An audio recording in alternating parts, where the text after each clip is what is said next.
I'm now continuing on with the turret, and I've designed this part, and what the idea of the part is, it's a loose fit but it's got mounting holes for the next bracket to bolt through, and certain things might have to be modded to make it fit, because you notice things afterwards, but there it is on the back.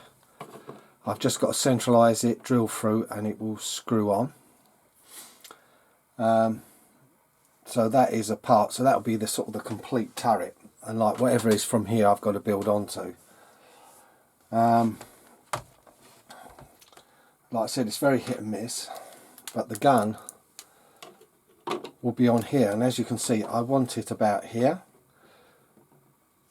If you can see, I'll make it better.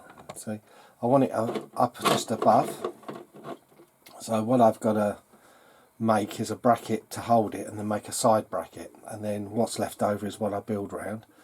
I've got a gap in the middle where I can get to the screw, so I've got it how I want it. So I think the next thing is to take the top off, drill it and fit it, and then we'll measure up a bracket one at a time, because it might take more than one attempt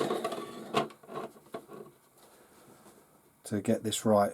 But I'm going to make the bracket a slight adjustable, so I can slide it into place to get it sort of centre of the roof. I've made a little mistake, because where I've done these holes for the second mount, that hole's okay, but that one is in the wrong place, so I've got to have a rethink and just drill another hole for the secondary bracket.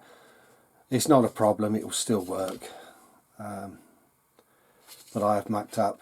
It happens.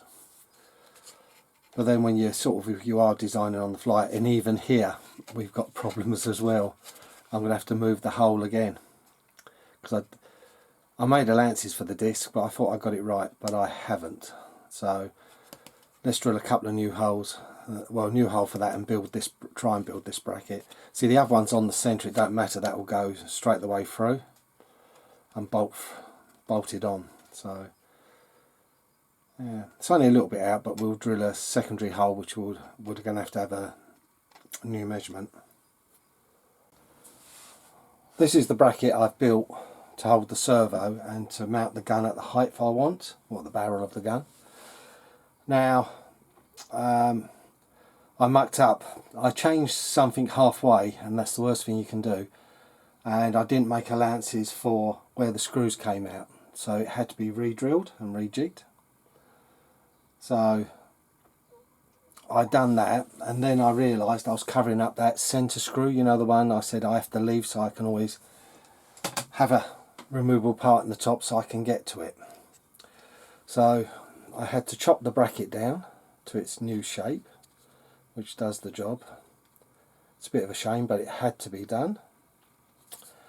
And but the thing is, cutting it, I cracked it there, so I just chopped the bracket down on CAD and printed one out quick and super glued it on. So that's resolved the any weakness there and strengthened it, because the grain of the print is different. So this is the trouble with printing an L shape. That print's good because it's printing flat, but when it does the upright, that's when it gets weak. So it weren't perfect, but it works perfect. So let's get it all back together and we'll show the gun working. There we go, the gun is back together, the bracket is on, and here we go. The gun goes up. It's a bit wobbly at the moment, but that could be partly down as it's only held one side at the moment. But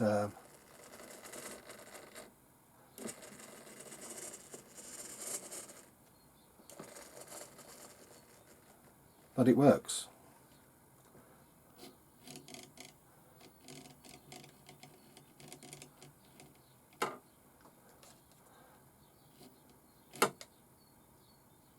I've got to work on the end points a bit, as you would guess, because it was only roughly set up. Now the next thing is, see, if I show this bracket here, if you can see, it moves. So we've got to make that more rigid. So with the pin, we've got to design something where this pin mounts into a bracket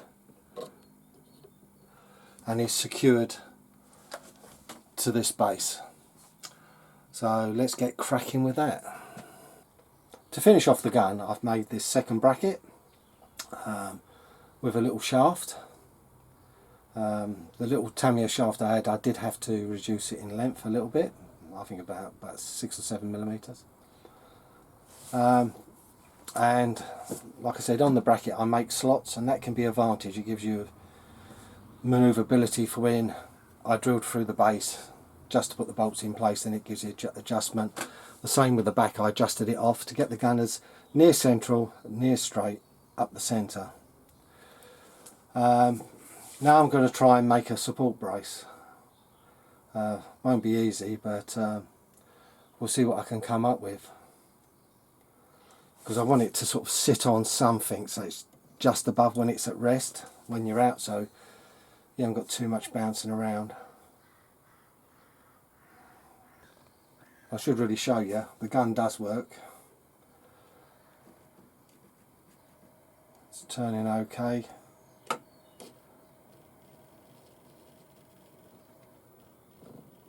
Still got a slight vibration.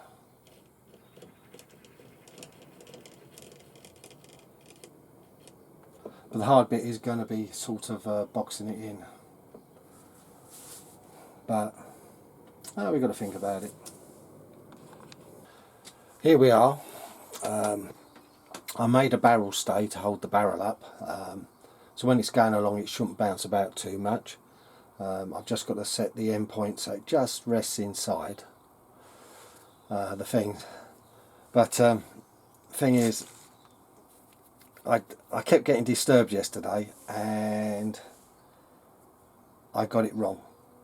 I'll be truthful, I made some mistakes. And it was too short, but the great thing is if you make it too short you just make a spacer. So this was a spacer which fitted underneath and just raised it up to the height I wanted it. So it wasn't too bad, but it was still annoying to say the least. And there we go, there's the barrel stay. It can go down and rest in there, and it should hopefully prevent any wobble. Hopefully I don't break it by doing anything silly, which is always a possibility by turning the wrong knob. If I do, I can always make a replacement as I've got the designs.